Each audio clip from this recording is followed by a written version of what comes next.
c'est vraiment de pouvoir remettre de l'élevage là où il y en avait plus et surtout de pouvoir permettre aux éleveurs ovins de remettre du pâturage quand ils ont des difficultés aussi à s'approvisionner en ressources fourragères. Mais en fait, ça c'est le tout petit bout du levier et plus on va tirer, plus on va voir qu'il va y avoir des impacts pour tout le monde, à la fois les agriculteurs, les éleveurs et tout le territoire.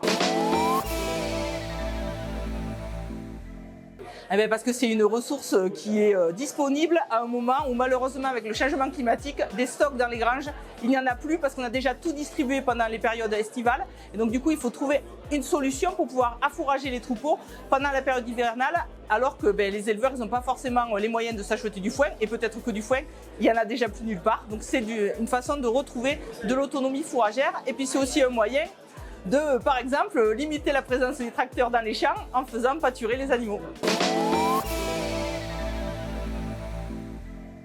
Le frein, par exemple, autour de la fertilisation, c'est, bon, ne nous le cachons pas, au départ, les couverts d'interculture, c'était essentiellement la réglementation du nitrate, il fallait répondre à ces enjeux-là.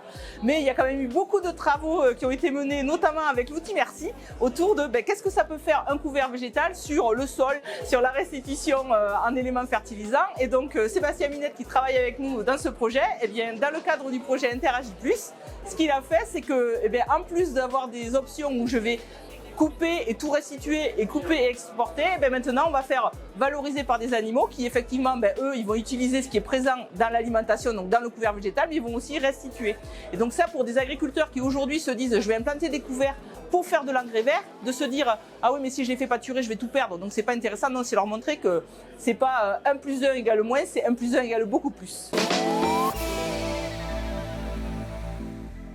On est un petit peu coincé parce que d'un point de vue méthodologique, il n'existe pas beaucoup de références. Donc c'est vrai qu'on est obligé de mobiliser très peu de références existantes. Donc on appelle à la recherche pour aller travailler plus loin. Mais du coup, ce qu'a fait Sébastien, c'est qu'il a mis au point une petite moulinette qui vient se superposer à Merci pour permettre de calculer les restitutions qui vont être faites au sol via le passage dans l'animal, donc en NPK.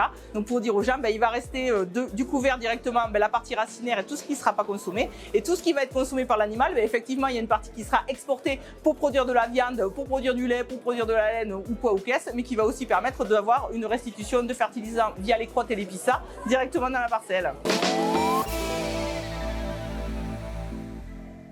Eh bien, pourquoi remettre de l'élevage? Parce qu'aujourd'hui, il faut recoupler les cycles, il faut relocaliser, réinvestir et rendre la dimension à la campagne des animaux et puis de l'herbe. Et alors pour faire ça, c'est compliqué, surtout dans les zones où il n'y a plus du tout d'élevage. Et c'est pour ça que Solène Pissonnier, d'abord dans le cadre du projet POSIF et puis maintenant avec nous dans Interagis Plus, elle développe un jeu sérieux qui s'appelle Oviplaine et qui permet à des agriculteurs et à des éleveurs de se mettre ensemble autour d'un plateau de jeu qui va représenter leur territoire pour essayer de savoir ensemble comment ils vont s'organiser pour ouvrir le passage aux troupeaux pour que les troupeaux bénéficient de cet affouragement et puis que pour les céréaliers, ils bénéficient de tous les apports du fait d'avoir de la restitution via les troupeaux, mais aussi parce que ça fait reconquérir au niveau territorial une cohérence agricole et sociale qui est hyper importante. Donc Interagis Plus, oui, c'est remettre des moutons partout en France, mais aussi c'est remettre du lien social entre tous les agriculteurs, éleveurs et céréaliers.